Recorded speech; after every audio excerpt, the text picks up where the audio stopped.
Hi, good evening, everybody. So as usual, we start reading first. We turn to chapter 2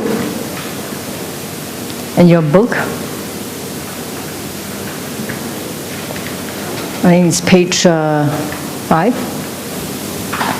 So we start with verses 65 onwards, okay, to the end. Okay, ready? Let's go. Chapter 2.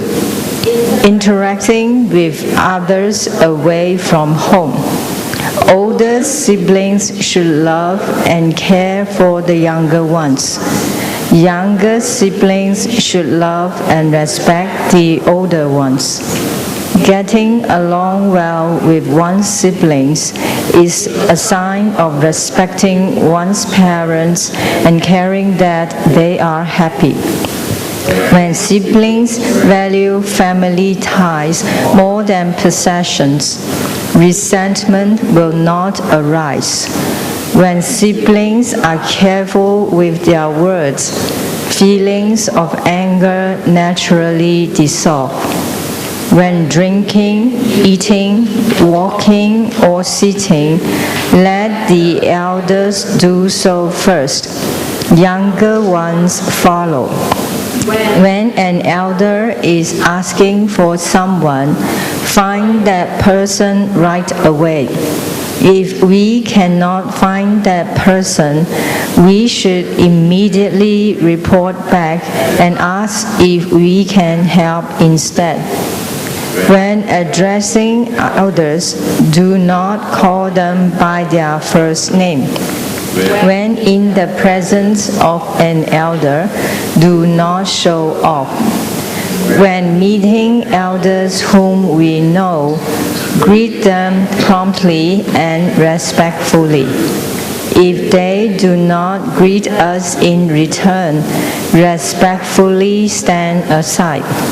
If we are in a vehicle and see an elder whom we know passing by, we should get out and greet the person if the situation safely allows. We continue on our way only after the elders has left us. When an elder is standing, do not sit. When the elders sit down, sit only when invited to do so. Before an elder, speak softly. But if our voice is too low and hard to hear, we are being improper. When meeting elders, walk briskly towards them. When leaving, do not do so in haste. When answering a question, look attentively at the person. We should regard our aunts and uncles as if they were our parents, and our cousins as if they were our siblings. Now, as we read the passages, do you have images of people you think should be sitting here and read this? And that you should think that they are the ones who should follow this? You do, don't you? Huh? But in fact, we should actually look at ourselves, whether we are doing that or not. Not hoping someone else come here and they should be the one sitting here listening to this. I remember when we gave the lecture, and when it talks about when your parents call, you should respond right away. Right away, you see this mother, okay, because she was bringing her children. The mother is saying, "Talk you are, see yeah, talking about you are, huh?" Then when we talk about, parents must also take care of the children, be loving and be understanding, and you see the children. Okay, so, and one time there was a couple, a wife and a husband, came to the class, and we talk about when you sit properly, and her husband at that time was crossing his legs. So we all heard this sound. It was the wife who did that. So, and the husband didn't know what happened actually. I guess that woke him up also. So we always feel it's the other person who should come and listen. So there was a grandfather who wrote in his journal, like he passed up his journal, okay? He wrote in journal, this passage is very good. My daughter-in-law should be here. That passage is very good. My son should be here. This is a wonderful statement. My wife should be here. So everybody should be here except himself. So everybody should learn弟子规 except me. Then I will get all the respect. I will get all the wonderful things that people will do to me. I need not do to them. Then the world will be what, one peace, harmony, universe, and I'll be living happily ever after. No, actually, we have to start with ourselves, because it's hard to control other people. Why do we get upset and angry? Now, in verses 71 and 72, it says that when siblings are careful with their words, feelings of anger naturally dissolved. Okay? But why do we get angry? We get angry because we want to control. We control the situation. I don't like him to touch my stuff. I don't like him not to go to the bathroom every time I ask him to do so. Now, apparently this is a big issue in family, going to bathroom. May I know what is so big about asking your children to go to bathroom like at your instruction? Can you share with me? I'd like to understand a bit more, because mother seems to get very upset about this. And it must be now. Then she did her thing and came out. Then she got hypertension and heart attack because of that. But may I know why is it so important? Those of you who have the same problems, can you share with me? Kenny, can you share with me? Cleanliness, right? Cleanliness. Okay. So the objective is to keep himself or herself clean, right? That's the objective. Because the children is outside school all day, so you come back and the children is covered with dust and bacteria or whatever. But then quickly go in and quickly shower off whatever they have in the school. In the school. Oh, okay.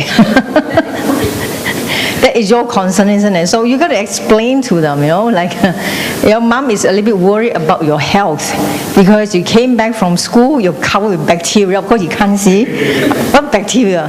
You might as well tell him you stink. Okay, you smell really bad. It's hard to sit here with you with the stinky smell. Could you just go and take a shower? Yeah, I can understand that. But hey, 他不冲凉，他还没冲凉啊。怎么还没冲凉？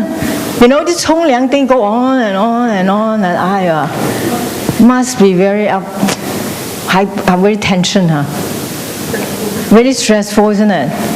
So you explain to them why you should take a shower now, because you stink, you smell, and maybe it's actually more like the smell. Remember, my father always said, we came in under the sun. He said we smell like a kid. He said in Hakka, I say 怪丽香. That means that we smell like a kid, which it has that. After you went into the sun, your body smell I don't know what type of smell was that. You have that sunny smell or something, and he hated that. So every time we came, hey,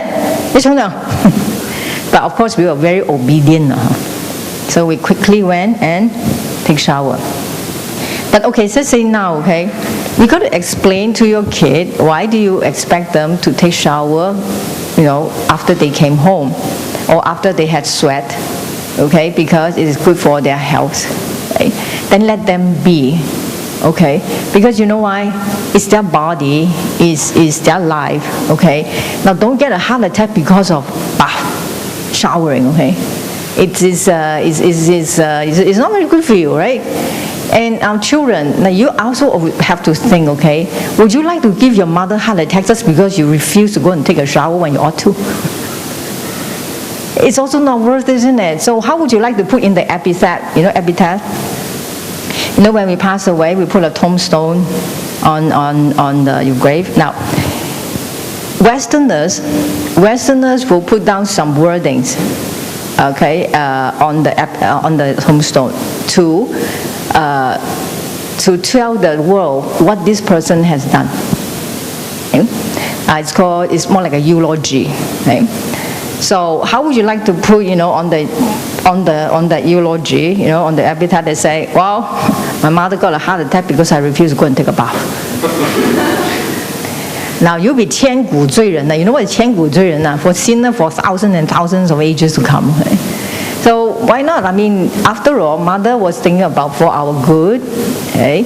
So, and there's no harm, and maybe you can stand your smell or something. Okay? So learn not to stand your smell, because smell is really very agitating for other people. Okay? You have no idea. And we actually have to be very tactful. And we don't know what to say to that person who has body smell. How would you like to tell the other person, you smell? You got body odor. Can you go and use deodorant? It's hard to tell people that. So we must actually be aware of it ourselves. Okay, don't cause other people, troubles. Okay, and so mother, they would like to. So your objective is to tell your child, okay, to stay healthy, and not to bother people with your bad smell. Nobody likes to smell bad. Hopefully. Maybe unintentionally, you do not know, right? Because bad smell really bothers people. Right? So you got to explain to your kid, bad smell really bothers people. Would you like to get close to a smelly person? You wouldn't like, isn't it? So shower will actually help us to take away that smell, right? That scent that can repulse people. Right? And for health-wise, if you explain to them until you become 120 years old, they won't understand. Because they look at themselves, what bacteria? I am healthy, I am good, I am vibrant. Mom, what are you talking about? And therefore, they cannot agree with you. When kids cannot agree with you, or an adult cannot agree with you, they will not do according to what you say. Okay, so you just got to accept that. Otherwise, you're going to get into a tug of war for such a small thing. Okay? Now, so the concept of control is very interesting.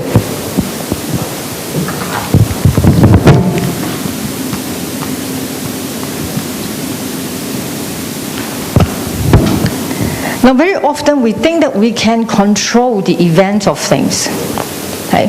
We are realizing that every event is an accumulation of a lot of smaller events.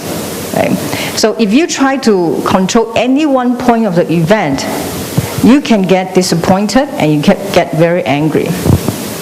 Now we all watch cartoon, and I think you all know that the making of 1 second of cartoon may involve 10 frames or even more. Okay, so an action like this could involve a lot of tiny little actions like this.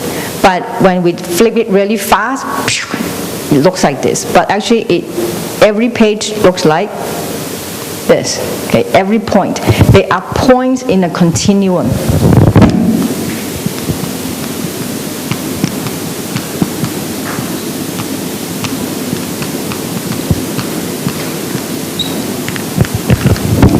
That makes up the whole.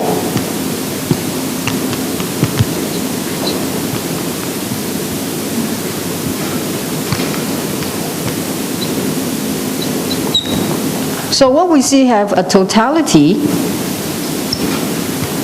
okay, is actually the sum of parts. What is totality? Totality is the sum of parts. It's all the things added up together. But if you try to control any one point, let's say from here to point 1 to point 2, okay, from here to here, if you try to stop here, this is what it should be. This is 2. Somebody say, no, that's not 2. I feel that this is 2. Then somebody else say, no, I think this is 2. Okay? So we are actually arguing over things like over here, which none of them is true, but all of them is true. Why none of them is true? Because until they complete the process, this is totality of the two. But all of them is part of two.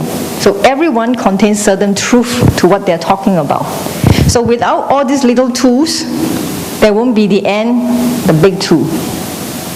Okay? So if we insist today that this is right, or this is right, or this is right, none of them is right. But can we say this is wrong, this is wrong, this is wrong? They are not wrong either. They are part of that what will make up eventually to the end result. Okay? It sounds confusing, but let's take some example. Okay? Now, you over here would like your child to take a shower, which is your objective. Okay? So the objective is over here. The purpose of your demand, there's a purpose to demand, okay? Which is what?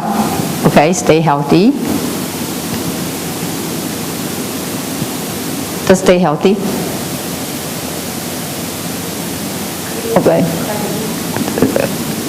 Clean, okay, no smell, okay? Now,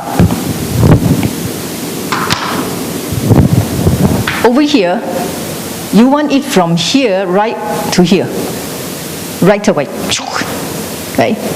Then you have a child who says that I still can do the same thing, but I'm going to what? I don't want to go right from here to here. I want to trot my way to get to here. So he will still come to here, but takes longer time.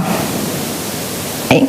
However, the only exception is if he's really in a terrible state that will affect his health right away, even he himself will do it right away. You don't need to supervise him. Okay? But if he cannot see the fact that by delaying this action will not reach this objective, he will slowly walk this way, walk and walk and walk. Maybe 3 hours later after you gave this instruction. So meanwhile, you agitate yourself for 3 hours. It's not that he's not going to do it. He's going to do it. He's walking along here. It's just like not at your speed. You want the speed from here, get here. Okay? He is like, well, let me go and play with my iPad for like 1 hour, maybe lie down on my bed for half an hour, maybe I check my friend on the handphone for another half an hour. Well, maybe I like to agitate my mother for another hour, and I just take myself 3 hours. The more she wants to control me, the less I want to follow, mom, mom. It could be like that, okay? So it's a different way of looking at things, okay? Yes, Kelly. Kelly is dying to ask me a question. Yes. Yeah? Lily, yeah, Lily. Can I ask you, within that time frame in between, so one of the reasons that why from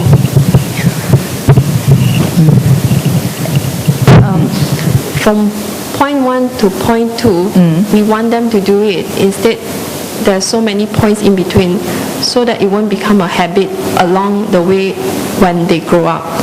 So if let's say like my son, before going to shower, he likes to read book. He likes to touch here, things, meddle with it first, then only he shower. And continuously he does that, then it becomes a bad habit, which as a mother you don't want him. That's why you wanted him to promptly to cultivate a good habit. When he comes back from school, straight away shower. To go to shower, right? Okay, yeah. Good point. Now, you want the good habit. You want to control to have a good habit, okay? Let's ask the teenager, okay? When you grow up one day after you come to work, would you still go and quickly rush back and put on everything and go and shower? They won't. They won't. Okay. There are certain things, there are certain habits we know are good habits, they will follow. But there are certain habits you pretty much know that if they have a chance and the freedom, they will just do what they like. Okay. There's nothing you can do about it. Okay. Yes. I don't find difficulty to get them to shower. My children don't have such a habit like that. They will go to shower right away after they come back from outside. So your children choose to go and take shower right away, After right? their It's not lunch or something you dinner, keep on. This is I trained them from very young, so this is their habit. After their food, they will go for a shower. So they bathe twice a day. After their lunch they go shower, and after their dinner they do it. I try to do that too, but I always before that I learned it before the bed take it all the time to shower. Yes. You will more, you will do, but then you shower. Yes. I always think, thinking like, is it the genes itself that is why? Okay. Parents should play a big part in forming certain habits of the children. Because they don't see any harm in dilly-dally, because the person that they respect the most also doing the same thing. I don't see mom, yelling at dad and, you should do it now. You do, but dad won't listen, right? Yeah, so even dad won't listen, so I got the biggest supporter in my life, so what am I to be scared of? My dad is backing me. Do you take a shower twice a day? You do twice a day, right? 3 times a day. So what about your husband? Also twice a day. Does he dilly-dally in taking a shower? No, right? You see? Okay, so yeah, so that looks all right? That looks normal, that looks all right, and that is still very successful. So what's wrong with mommy? Why does mommy is so controlling? They would think like that. So there are certain habits they just form simply because they were following the adults, they were following the parents, okay? And there were certain habits were trained from the young because their parents have those habits. Okay. For instance, what the habits are? Like what kind of habit I remember my dad have? My dad don't like people to swear. Okay, he didn't like people to swear. So whenever we how you pick up these words from the school, you didn't even know it, and you thought it's very cool to say it. So I went home and say those words, and then what? Goma? What did you say? What did I say wrong? And then I repeat, 再講. So, oops, we know that we should not say it. Okay, so he didn't need to really tell us a lot of time, because just by looking at him, we know that certain things that we should not do. Okay, so if you have adults doing one thing, but children will look and you demand them to otherwise, it's hard for them to make a judgment. They do not know, okay, who to follow. If they follow you, then dad is a bad guy, right? And if they follow dad, mom seems to be very demanding. So what should they do? Okay, so unless you make a pact with your dearly beloved, or you just say, never mind lah, my husband also live his life like that. Oh, he's okay guy, I marry him, he must be okay, right? So let's let it be. So you got to decide for yourself what to do. Otherwise, when he has a chance, one day he's independent, go to school, go to overseas, I tell you, mom, what about mom? Shh, you won't know, she won't know. Nobody tells, don't tell her, right? But they already formed the habit, you don't have to tell them. They will themselves will do it. Okay, but the fact that the controlling, there are things that are important that we want to control, that we must set out the rules. There are things that we can just kind of let go. For instance, someone has a rule that you cannot bring boyfriend or girlfriend back home for overnight. That's their house rule, and I think this is a good rule. The mother say, I don't care what you do, now even though you are over 25 years old, but my household rule is that you do not bring back your boyfriend home for overnight. So that's their house rule, okay? And you do not bring your girlfriend home for overnight, that's their house rule. So there's absolutely, you must know, this is my house rule. You come to my house, this is what you have to do. What you do outside is yours. But what you come to my house is this. So those are good things that you can control. If it's something about that you think is against your moral conscience, that you can control. But little things, and like such as showering, I don't think you need to kill yourself, trying to control them, make them the habit, and so on. Okay, that you can learn by they can learn by example. 身教. 身教 in this case is very powerful. Now, if parents love to read, children, they will love to read. But if parents do not love to read, children most probably also do not like to read. Most probably. Oh no? Exception? I hardly read. My children reads a lot. You hardly read? Your father or your husband also doesn't read? My husband has no time to read. No time to read. But your children love to read, right? So this is exception. This is supposed to be exception. But most part of the cases, if parents don't read, the children, they don't read. Okay, most of the time it's like that. So very seldom I will be interested in seeing, in hearing. Why would your children be interested in reading? What makes them to read?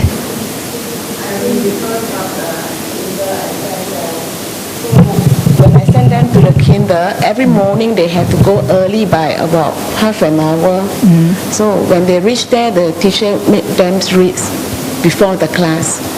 So they like to read from there when they are in the kinder, since they are 4. Since they're 4, but a lot of kids go to kindergarten, they also went through the same thing, but do they like to read as well? This has become their habit, so they like to read. So I buy a lot of books for them to read. So whenever they are free, mostly they are reading. Even in the toilet also they bring the books inside and read. There's another heart attack and hypertension. Yeah, it makes me very angry.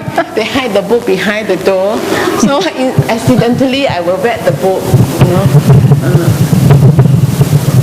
Does it cause you hypertension? I don't understand men. I don't know, because the father also does that. My 2 sons also does that. They will hide underneath the floor mat, the whatever place they can find. Because I will just open the door. In the bathroom? Well, don't blame the children, right? I think a lot of us do read in the bathroom, don't you think? No? Why you like to read in the toilet? Why do you do your business? Why do you read in the bath? No, sometimes they also read in the toilet. No one in the we don't read in the toilet. Only, why you read in the toilet? No, sometimes they also read in the toilet. Oh, the comics also, the comic figures also read in the toilet. The comics they order from the school. There's what another comic, Malaysian, what do you call it, artist who draw comics. Because he was reflecting a truth. So he or she? He. So he was just reflecting a truth, right? I mean, most of us like to read books. Even I read books sometimes. When I feel very bored, no time, I have to catch up my reading. But I do pick and choose what books to read in the toilet. Out of respectfulness. I will choose those nonsense magazines and whatever I grab, go in. But if proper books, I don't. Out of respectfulness for the book. Okay. So yeah, our habit actually would affect the children, because for exception like that, you don't see many. A lot of children, they will go to school, they read, okay, but they don't necessarily go home and have that habit. Okay, because since like if father's not reading, mother's not reading, they're watching television all the time, or they're chatting all the time. So those are the habits that they most probably will pick up. Okay, so there is an exception to every rule. Okay, nothing is absolute, but in general, it's like that. So sometimes we call it learn by example. 身教 is more powerful than 言教. Okay, the way you speak, the way you talk, okay? And for, especially the people they admire, they will talk like that, they will follow without even consciously knowing it. Okay? Now, how about computer? You have problem with kids playing computers, and they won't listen to you? You don't have that, right? You all have good kids. Thank goodness. And I know with some families that is a big problem. Okay, they will from morning to night. I mean, no, after they came back to school, that's what they do. Okay, they just play on the games and so on. So if you have the kind of problem, why don't you set a time for them? It's hard to stop them from playing, at all. So why not give them a time slot? You let them play 1 hour a day. Okay, and after they finish homework, they can play maybe 1 hour. Okay, but you do have to set up some rules for them. Otherwise, I think how would you like to look back on your time, your life, okay? What did you do in your life? I spent 1/3 of it playing some computer games, which is not very useful and constructive. You say, no, but I am training my, my finger dexterities, my response. You see, I'm faster, my eyes are faster, my fingers are faster. You know what, it's not true. After a while, you find that your mind gets what? Short circuit. Because we do simultaneous translation. Simultaneous translation. We call it simultaneous interpretation, SI. As you speak, I have to translate. You speak, I translate, okay? Just after half an hour, your brain gets so tired, not tired, it can get stuck. Because it gets jammed. You know why? Because it has to move so fast. There's no time for us to think. I hear you say something, I got to say something. You say something, I got to say something. There's no time to think. I have to switch that fast. So after 30 minutes, unless we are very familiar with the materials, like Master Ching Kong's lecture, he gives very similar lectures. And it's funny, the way he talks off the stage is exactly the same he talks when he is on the stage. Off or on the stage, he talks the same way. So one day I was listening to him, I thought I was listening to a DVD. I said, whoa, how come it's the same? He could be that meditatively still, Not one word extra, not one word less. Whoa, I said, this is really amazing. It takes a man with 100% meditative concentration to be able to do that. You know how even when we say the same sentence, we varies the words a little bit here and there, and the order of it here and there. No, not him. He was exactly the same. So we are so used to the materials, like my colleagues, he could finish before he did. Because he was so familiar with his things, he could just and they would say, hi, how come you talk faster than the master? You know what he wanted to say? Unless it can be like that. Otherwise, the full concentration, you cannot think of anything else. Once you think of something else, you get stuck. And even with a 5 seconds delay, the audience, they felt that, hey, how come no voice? Is he stuck? Is she stuck? Is he stuck? They will think like that. Even 5 seconds, 10 seconds. So you have no time, we have no time to think. Then after a while, you find this, whoa, your brain just get jammed because it has to move so fast. Okay? Same with computer games. You have to be fast. You have to react fast. And your mind, when you keep on turning so fast, it's going to tell you that, hey, stop, or else I will be in trouble.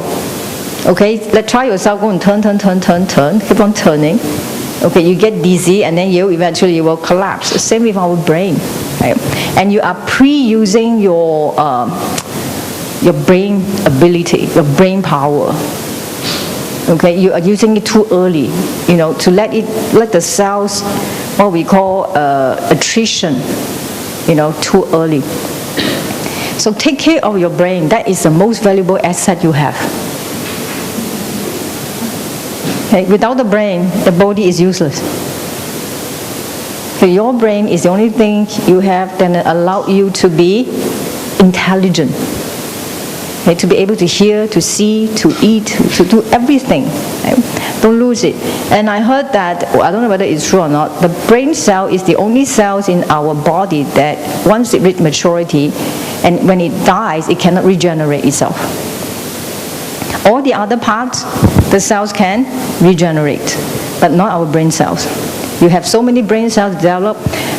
So the early childhood development theory is that when the child is developing its brain, the earliest, the fastest time is actually in the first 1,000 days. And eventually the second and the third. So the first three, the 1,000 day is very important. You must stimulate the brain, okay, help it to get as many intelligent information as possible to help develop all the brain cells that it can. Because after the 1,000 day, it starts to slow down. It even slows down as it age older. So our children would actually tell us, as they get older, even at 7 years old, 8 years old, their memory power is less than a 3 years old or 4 years old. Okay? So the early childhood educator, they developed this theory that we must let the brain to be developed fully, as much as possible, by giving the child the best knowledge. It can help him develop his wisdom later on. Okay? Then once it's developed, all the brain cells after develop, when they die off, they cannot regenerate themselves. That's why we get old, our memory becomes less and less. Especially people who have undergone operation. They will find their memory deteriorated. I think maybe because during the anesthesia, process, the brain was lack of oxygen. Some brain cells might have, died as a result. Okay? So don't let your brains, die too early. Help them, because our body is a fantastic piece of machine. If you ask the scientists who are working on robotic technology, they will tell you that what they call trying to make a robot to walk upstairs for one movement takes them a lot of efforts, a lot of wirings, a lot of command to give the motor command. Just by one step up, and then the other lift, the other leg go up, and the other up. He said it's a very tedious process. For human being, just lift up your leg and go. Lift up your leg and go. But for a robot, it's a very tedious job. Okay, with all this wiring, giving it command and remote control it and so on. But we take all this for granted. So help them in this way, your children, or help them to understand, it's not about your dexterity. I think fast typists, we all know that after a while, the fingers and the brain do not correspond to each other. You want to type A, you end up type J. T, you end up type something else. Because your brain just move too fast, just coordinate with the fingers and yes, you can type very fast for a few years. No doubt about it. Maybe 10 years, even 15 years. If you keep on doing this for long hours a day, you will find that, how come I keep on typing the wrong character? It seems that my brain and my fingers do not correspond with each other anymore. Okay? The other very visible defects of too much computer gaming is the eyesight. The children are wearing spectacles a lot earlier than adults 50 years ago. Even 3 years old, 4 years old, I don't know what happened to them, but maybe it's the food and too much watching the screen. Right? Now, I think internet technology is a wonderful tool if you know how to use it. Okay? But if you do not, it can do a lot of harm. Okay? We look for a piece of information, we type a word, in a search, and then all the information will come out, right? But with all the information, what happened? What do we see? A lot of pictures, photos that we should not see. So if we are curious, what do? We click, ding, and then more photos. That incident, ding. So maybe I was looking for, let's say, some information on bark. Then suddenly I end up with, I don't know where, looking at something totally different. And then after 2 hours, I asked myself, wait a minute, what did I want to search for? What did I want to search? Oh yeah, I suppose then I look back at my essay. Oh yeah, I stopped at bark. I was supposed to look at something about bark and and his son. Why did I look at ding, ding, ding, ding, ding, ding, all these, some other things? So the meditative concentration, okay, it's a child does not have. So you tend to go all over the place, okay? So you can help them that way by setting up a time slot, time for them. It's hard to stop them altogether, okay? Unless you have other replacement. Okay? So until you find the replacement, you cannot. Okay? Replacement, it could be you do activities together, okay? You tell stories to each other, you share a lot of things together, which takes time. Okay? So time is something, it's better that instead of controlling, we should share. Instead of trying to control. Share what? Share our quality time.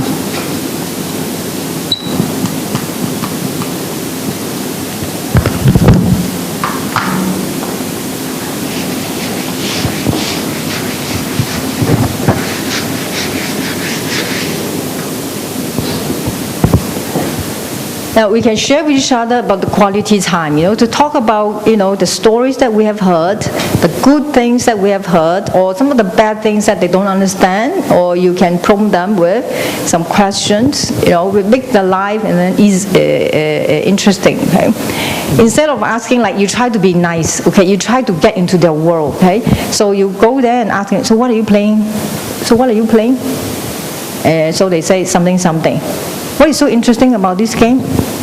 And they're not sure what to tell you. Well, I kill a lot of people in this game, and they won't be able to tell you, or they don't want to tell you, or you may as well just go there. Oh, let's watch this together. Why don't you play a game and mom sit here and see how you play? Well, try that, okay? And if he is old enough, say, oh, come on, mom, I don't want you to sit there, like, you don't know, understand all these things. He's like, yeah, exactly, because I don't understand this, that's why I want to sit here and join you. Okay?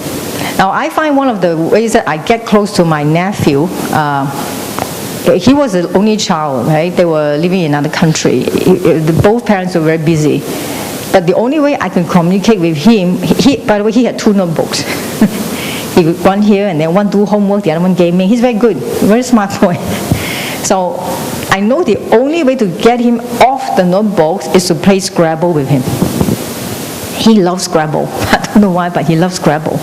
So I said, hey, let's come and play Scrabble. But you know what? It's so time consuming. Every Scrabble costs me 2 hours to 3 hours. But it's a great way to communicate with them. And I've been arguing, excuse me, are you sure you have this word? Yes, it does. I have this word. Go and find it, okay? Then I started to talk to him about how school, how this, and how that.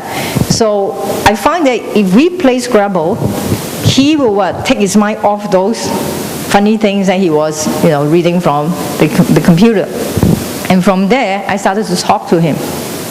That's how we communicated, okay? So, find something that you can share with them. Instead of just want to control. It's so hard to control people. So hard to control events. We can't even control ourselves, isn't it?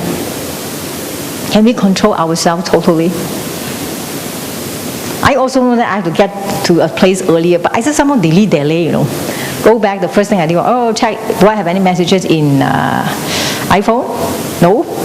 You know how many apps I have in my iPhone? WhatsApp, WeChat, Line, Tango, you name it, I have it. So different friends use different things. I'm going to check, right? Then then I go and check my iPad. Basically what I have in my iPad will be the same as my iPhone, but I also like to go and check, basically repeating the same messages, and I have to undo all these because I hate that red sign that come up. So I have to get rid of them, okay? And then I say, well, I still have some time, Then I go and see what can I do, and I just walk around, and then that's it. And another 5 minutes, gone. 10 minutes, gone. Okay? So I really have to make it an effort to discipline myself. So it's hard to control ourselves. And there are some certain things that I know that I shouldn't say, but I couldn't control myself. I said it. Then I say, I shouldn't have said that. I know what's going to come. I know there's going to be trouble, and of course, sure, So even we cannot control ourselves. But between controlling others and controlling ourselves, which is a better bet? Control ourselves or control others? Control ourselves, right? If we have to bet on controlling others and control ourselves, we have to control ourselves. The first thing why don't we share some quality time, okay, for your loved ones or on yourself, Love yourself also. Have you forgotten what habit did you once like? What hobby would you like to have? Anybody, come to think about it, mother, do you have a hobby? Or once upon a time you used to have a hobby? Once upon a time, yes, Mrs. Lee. Once upon a time, do you have a hobby?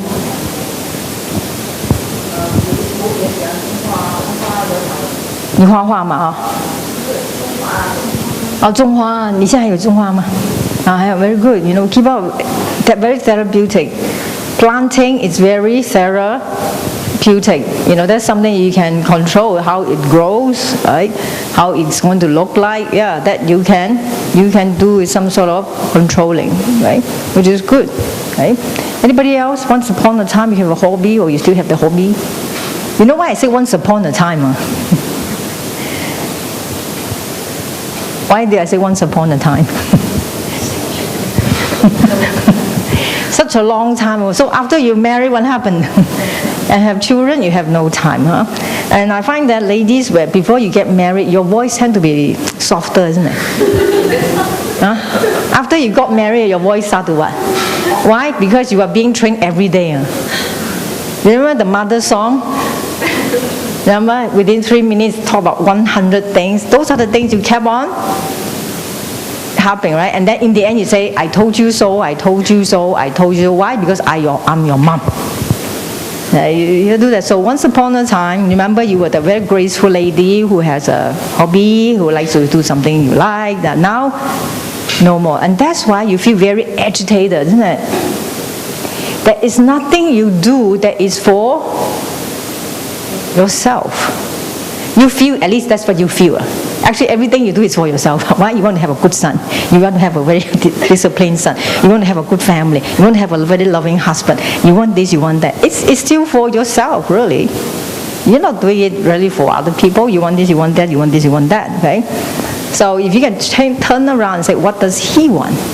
What do my children want?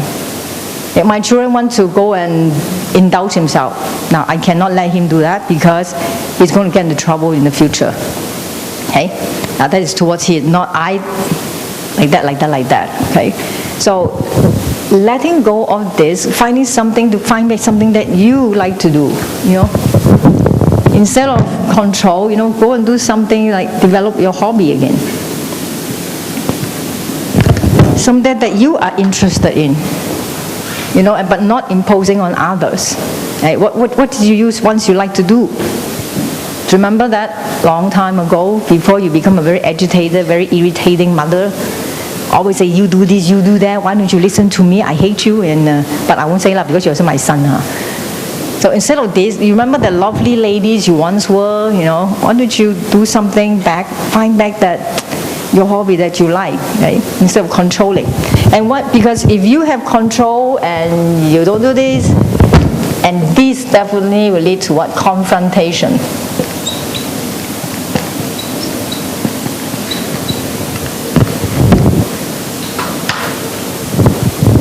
Because you want to control and you cannot control, but you want to control, the other person doesn't want to be controlled, so you have confront patient. Okay? Now, having said that, you see, there was once upon a time during the Tang Dynasty. Can I have that?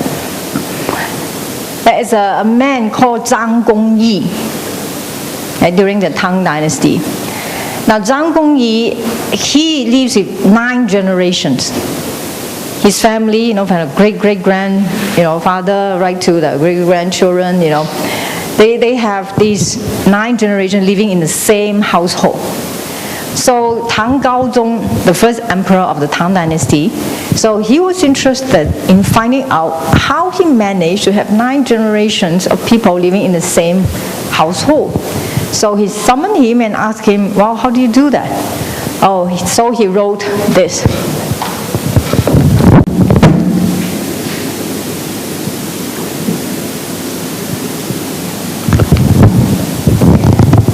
Ren means tolerate or accept, be accepting.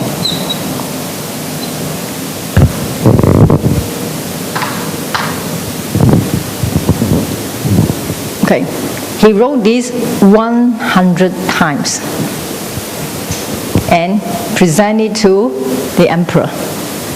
He said it's very simple. That's all what we did. We all have to ren, practice ren in the family, all, from little ones to the elder ones. Okay? Now the younger ones, you may think that, but I don't like to listen to my parents who talk about the same story over and over again. Okay? But the fact that they enjoy talking about it, isn't that a good thing? So you let them talk, and you just have to listen with your ears, okay? And that's not much harm done to yourself, isn't it? Okay? And why always agitate our parents? I don't know why children like to agitate parents. No, most children are good children. Most children are good children, And if they agitate parents, it's because they see something that they don't believe in, but they were asked to do so, okay? Or unless it's karma, karma, that you owe them a lot of things in the past life, so now they come back and want to ask back the indebtedness. Okay? Otherwise, everything could be talked about, could be transformed into better things. So learn from them, okay, to tolerate. So you see, this word toleration, ren, see that there is a dagger in the heart. It's really 很惨的，是不是? You're bleeding, isn't it? With a dagger in your heart, you're bleeding, isn't it? That's why you say 忍到爆炸. You explode after you 忍 too much. No, 忍 is not 忍到爆炸, okay? 忍 means you're more accepting. Always think the positive side of people. Now, can I ask you something? Is there 100% bad person in this world? 100% bad. There is nothing good about this person. Can you think about a person who has nothing good about him or her?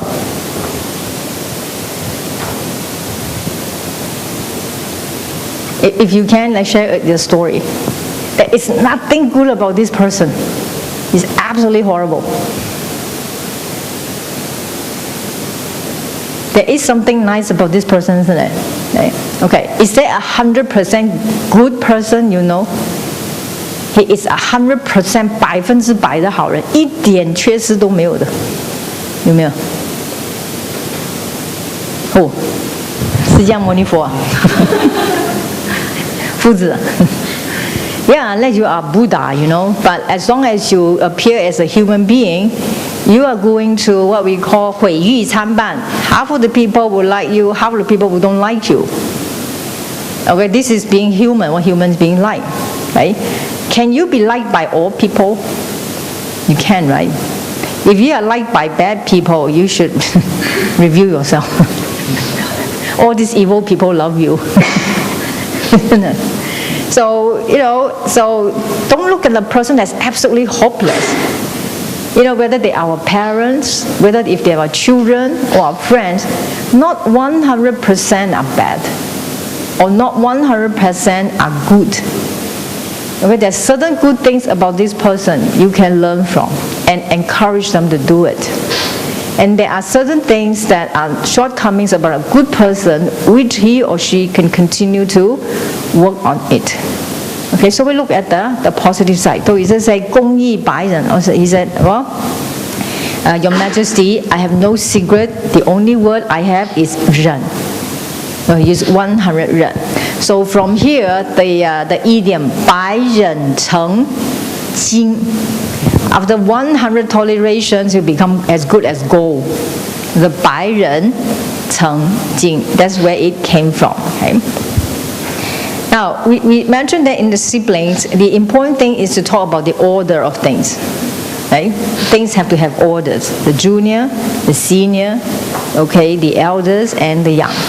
The other important aspect, learning from this elder and junior relationship, is respect. A very important concept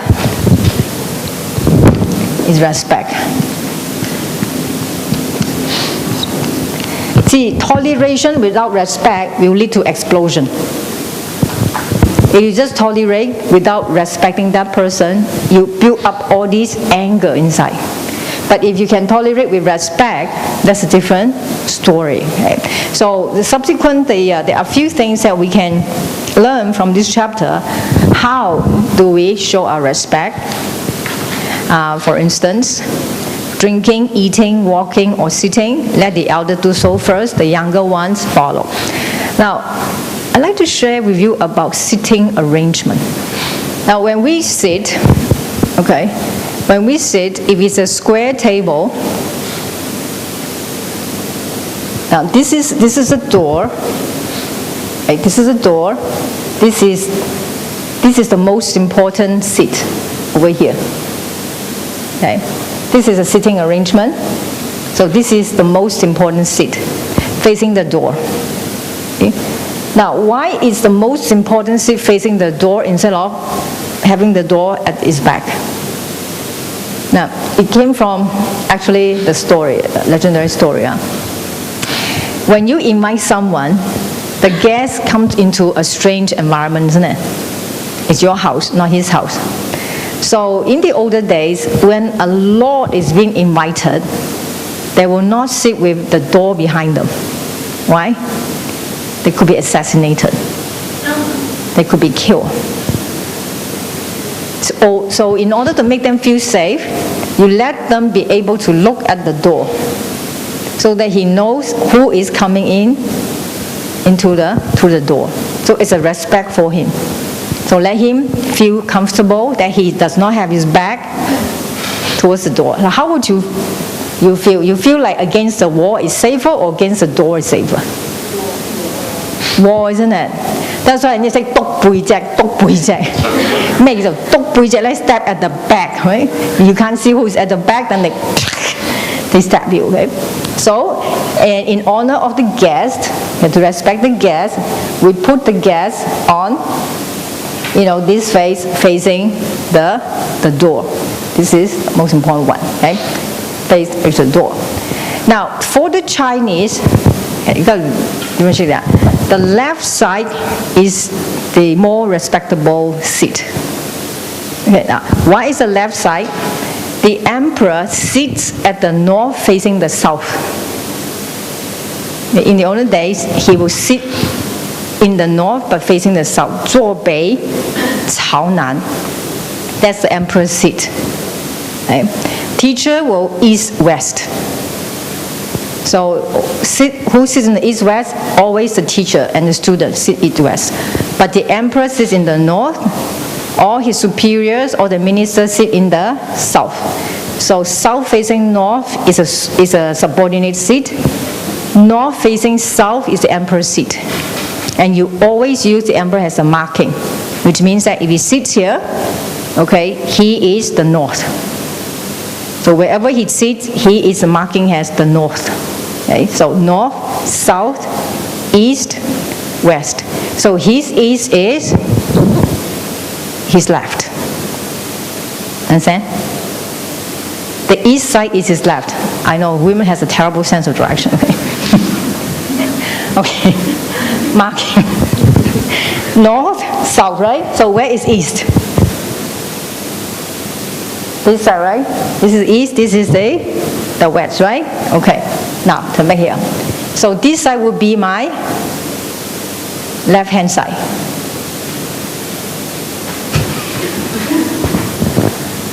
Okay, you can go back and play with it, okay? Now, north, south, east, west, right? This is the east, okay? Now, when the emperor sits like this, the east side is on his left side or right side? Left. The east side is on his left side. So left side considered as the noble seat. 东宫. So the crown prince will live in the eastern palace. 东宫是太子住的，只有太子可以住东宫。Okay. East also symbolizes rising, the hope, the brightness. Okay, so 是在东宫 the east side, which happened to be the left side of the emperor. Okay, it's very easy. Well, let's stand up, okay? Let's stand up. Because this is important, because next time when you go to a dinner and so on, you know exactly where, why, and how it should be sit. You never know. Sometimes, maybe one of these occasions, somebody will ask you, excuse me, you have learned traditional Chinese culture, you must know this. How should the sitting be like? You say, oh, teacher Song have not taught us. Okay, so let's stand up. You will know a little bit clearer. Okay, now. The emperor sits in the north and faces the south. So this is the north, that is the south. Okay? So, okay, we turn first, turn to that side, okay? So you are facing the south. You are facing the south now. You are in the north. You are facing the south. So where is your east? Are you sure your east is on the left? You are the north, you are facing the south. Okay, your left-hand side, right? Your left-hand side, okay? So your west side is on your left or right? Your right-hand side. You see what I mean? Understand? Okay, now you turn back here. You turn back here. So where is the east side?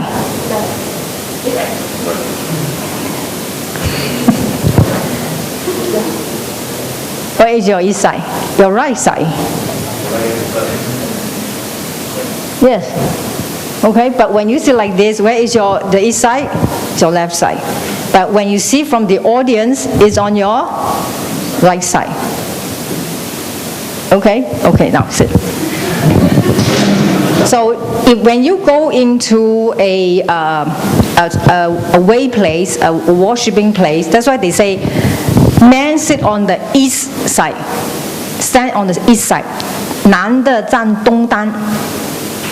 一定是这样的 because it's hard to say left and right, because my left is your right, my right is your left. It's hard to say left and right, so they use east and west, using this position as the marking. So if you have like the saints statues in the front, that is the north. Always use that as marking, right? So his left is the east, his right is the west. So you will find that the man will stand on that side, the women will stand on that side. Okay, which is the east and the west. As long as you remember, it's the north over here. Okay, unless you don't know, east side is on the right side of north. You know that, right? Okay, good. I was once asked by a Danish. He said, he asked me, Poh Lan, do you know how to tell the time, whether it's afternoon or morning? I said, yeah, I'm not sure. So you just look at the shadow. So he taught me to look at the shadow. Okay? Then you will know whether it's morning or afternoon. So you all know, huh? No, you don't know. Okay, never mind. Next time. But let's do the arrangement first, okay? So this person being the most important, so the second one on his left, and so the second person sit on his left, the third person sit on his right. That's how it's arranged, okay? 2, 3, 4, 5, 6, and 7. Now, this 主位 means this is the host. Okay? Now, why is the host with the back at the door? Wouldn't somebody stab the host? Hopefully not lah. Hopefully our family will not kill us. Our own servants will not kill us. Okay. And then secondly, if you are the host and you are personally hosting this dinner or lunch or breakfast, it helps you to be easier to go to the kitchen, to bring things out or go into the kitchen. So you'll be sit here, okay, you can go in and out more easily. And if there are guests coming in, or you can also stand up and go and greet them. Whereas if you were to sit up there, you will have to walk a big round over here. Right? So that's roughly the principle of it. Now that's for one, if there is one host. If there are two hosts, men and women, okay? Men on the eastern side, women on the west side, right? So the main guest, male main guest, the female main guest, okay? So on this side, okay? Now on this, however, it's this way. Okay, so they crisscross each other. But Chinese like round table. Okay, they like round table. So how does the round table goes? No. Same principle. Okay, this is the door is over here. Okay, then the host, one host there. This is the most important guest. Left side, right side, left side, right side. Now, this part, there are two ways to do it. Okay. Either you put the 6 over here, 2, 4, 6, 3, 5, 7, or in this case, I believe that they are more particular about the left-right side thing. So they feel that on the left side of the host, they should put a more important person there. So put 6 instead of 7 over there. So that's another way as well. But I found a lot of people with 3, 5, 7, 2, 4, 6. But this person, he feels that I should put a person more important on the left side of the 主人. So like this. Okay? Now with two people, the principle is the same. Now, this is the 门口. Okay? Again, if you look at this way, the 男主人 is on the east side. Okay? Now this one, I don't know why they put it like that. Because 门口 it should be, yeah, right, this way, like this. Okay, so just remember the east side and the right side to show the order of things. Okay? Now there is also one word here that when addressing an elders, do not call them by the name. Right? Do not call them by the name. 称尊长勿呼名. You know, in English, we only have uncle and auntie, right? And my sister-in-law, my brother-in-law. The problem is, when you tell me auntie, I don't know whether it is from the... Whose handphone is that? I'm not sure. I'm not sure whether it is your husband's side or your wife's side, right? How about this if my sister-in-law? Your sister-in-law can be what?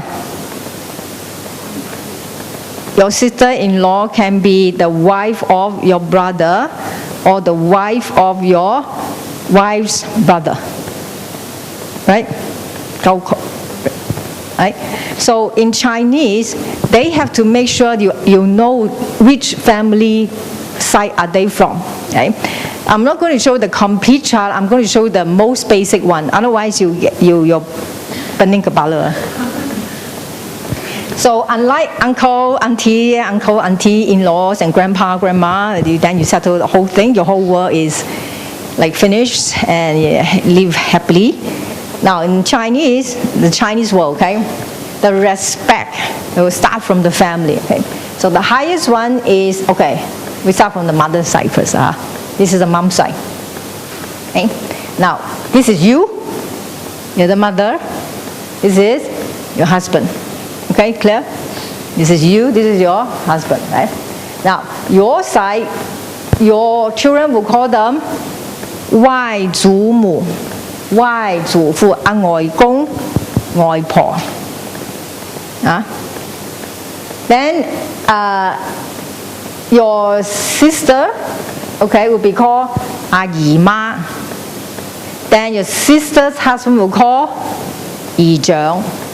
Then your brother will be called 阿舅父或者阿舅父舅母，亦都可以，舅媽都可以。Okay? Then if they have children, they are your children's what? Yeah, cousin. What cousin? 表哥表姐。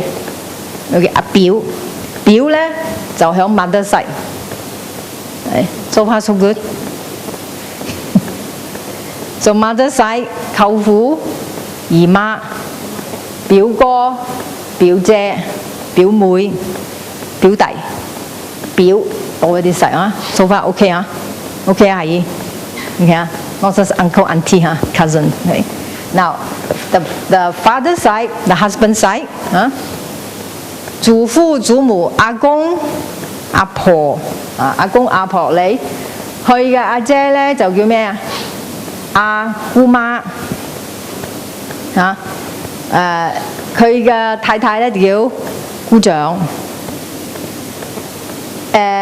你爸嘅阿哥叫做阿伯，阿爸嘅細佬咧阿叔。所以有阿伯、阿伯母、阿叔、阿嬸，夠 complicated。Okay, so 阿嬸 is 阿叔嘅老婆，not just auntie again。So you know exactly 阿伯、阿叔梗係阿爸嗰度嘅，阿嬸、阿伯母一定喺阿爸個嗰度嘅嗰個佢嘅老婆。Now, when they have children, it's called 堂哥、堂姐、堂弟、堂妹。So now 堂妹不可以通婚的。You cannot marry your 堂妹 or 堂哥， but 表 okay, because different last name. Okay, this side you have same last name. This side you don't have same last name. Using the husband as a standard. So if Lim and Wong, okay, so here you got a Wong here. So Lim and Wong can marry. That means your children over here can marry them, but they cannot marry over this side because they share the same last name. So it's 堂哥、堂姐、堂妹、堂弟。Okay, now this is okay yourself. Okay, then this is your father, your mother, yourself. Okay, then 你嘅阿姐嘅先生叫咩？姐夫 ，not just my brother-in-law。Then 你嘅阿哥嘅 wife 咧，你嘅阿嫂。So now we know that 阿嫂 is my brother's wife。另外一個咧，阿姐夫咧 ，you know my sister's husband. So it's very clear. And then 你嘅阿姐嚇，你嘅阿姐嘅仔女咧，外甥啊，你嘅阿哥嘅女咧，阿侄。So not just nephews and niece. Okay, you have the father's side, the man's side is zad, the mother's side is 外甥。Then the mother's side， 你嘅女嫁咗咧，就你嘅女婿。你嘅仔嘅老婆咧就媳婦。Not just my daughter-in-law. Then 外孫女 is your daughter's children. 孫女 is your son's children. There are more. This is 1, 2, 3, 4, 5. There are 4 more tiers. 9 tiers. 九族. But here is enough. For us it's enough.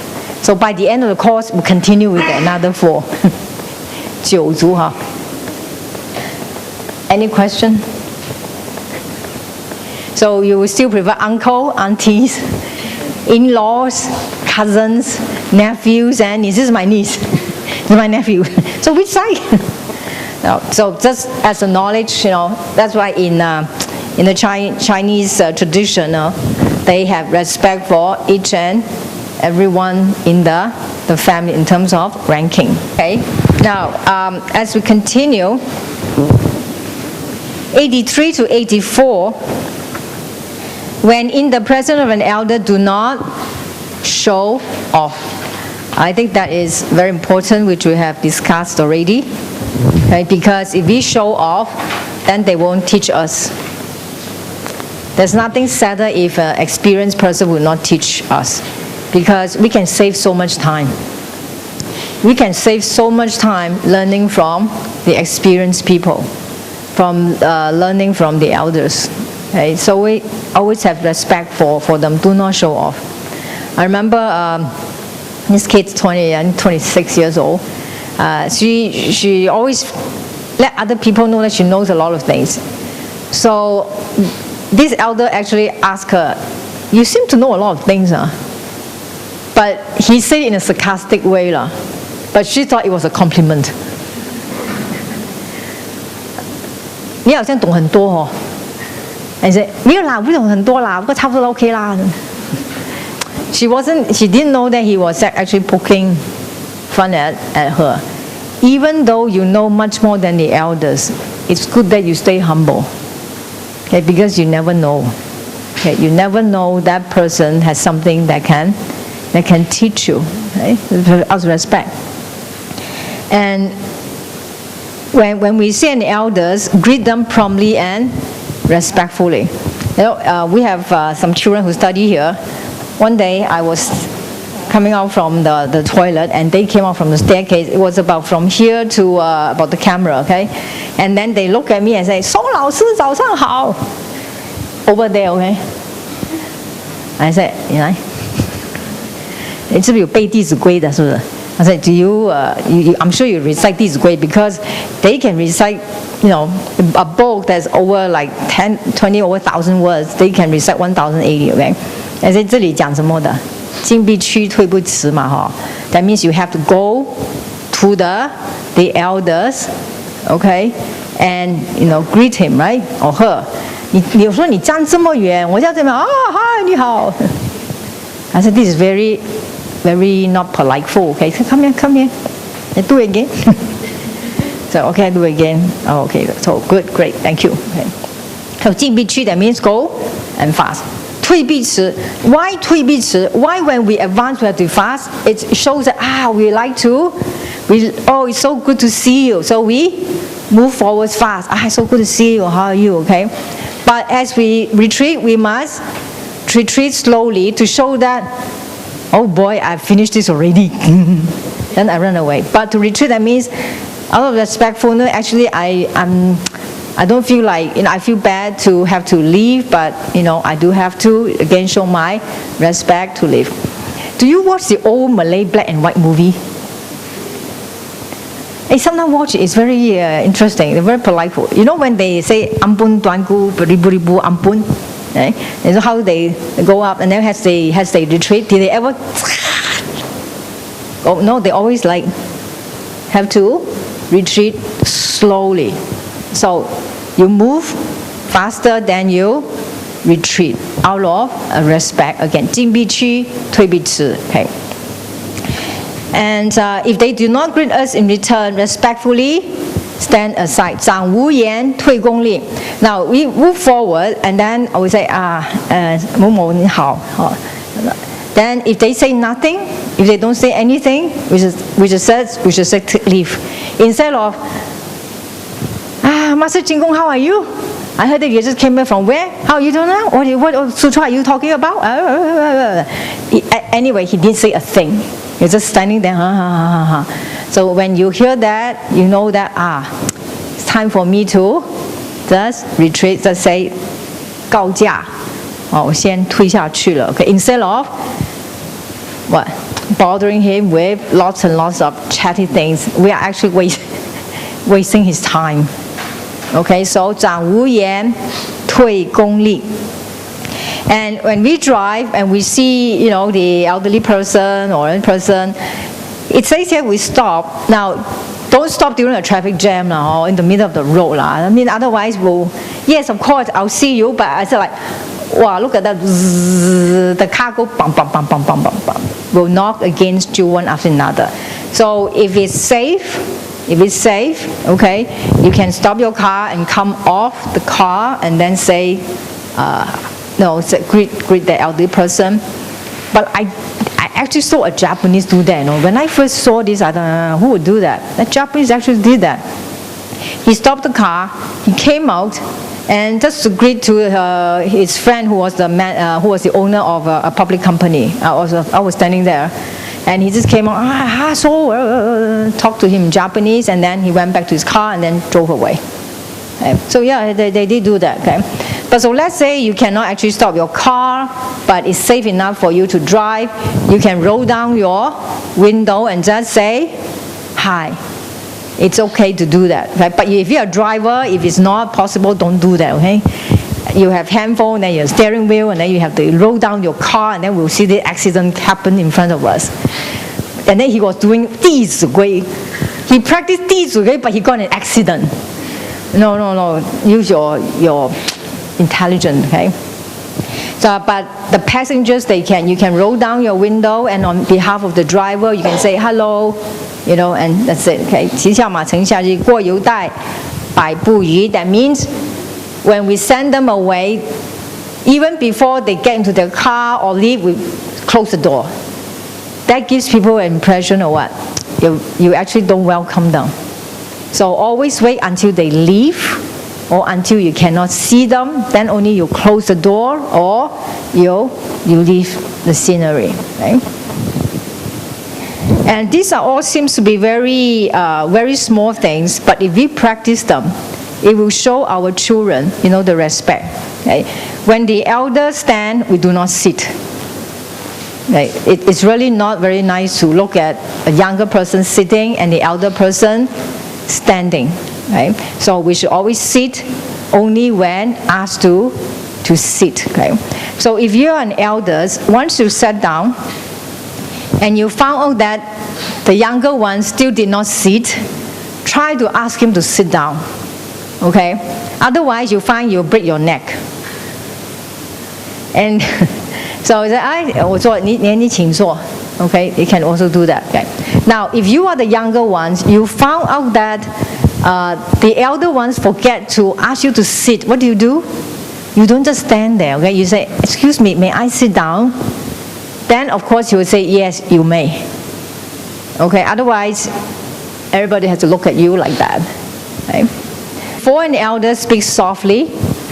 But if the voice is too low and hard to hear, we are being improper. Especially some elderly people have some hearing problem. Okay, so be a little more considerate. And I found that one of my friends, actually, one of his ears was not very good. And we didn't know that. And we thought he was rude, because we were talking in his wrong ear. So it says here, if the volume is too soft and too low, you cannot hear properly, that's improper also. Okay, so tune the volume of the voice. And when meeting elders, walk briskly, so talk about. And when answering a question, look attentively at the person. This is important. I remember my dad always say, when somebody asks you a question, and when you answer a question, always look at their eyes. Say, don't look at the left, don't look at the right, don't look at the up or the bottom. Always look at the eyes. The old people are very particular about that. We get this training when we were young. So we dare not go and look somewhere else when we talk to people. But now children, I find that they don't have eye contact. I don't know why. Children, they don't have eye contact. Maybe because they were just looking at the computer, and I don't look like the computer. I don't look like the screen, or maybe. Okay, so they look at me, they do this. And they cannot stand still and look at me like a proper, person, something. And so we have to train our children to look properly into the eyes of the adult or their friends. It shows respect, it shows nobility and the focus. 问起对事勿移. And lastly, we should regard our aunts and uncles, our cousins, as if they were our parents and our cousins, our own siblings. Okay, so which means that even though our cousins, we treat them as our siblings, even though they're uncles, we treat them as our parents. I think the greatest wealth of a family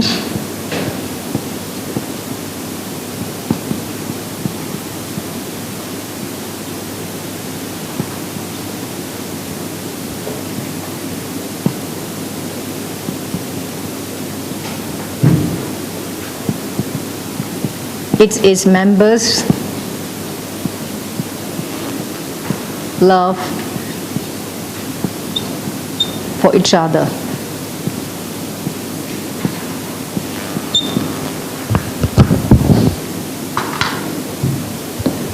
I think that is the greatest wealth that we all can have as a family, that our love for each other, okay, not in terms of other monetary things.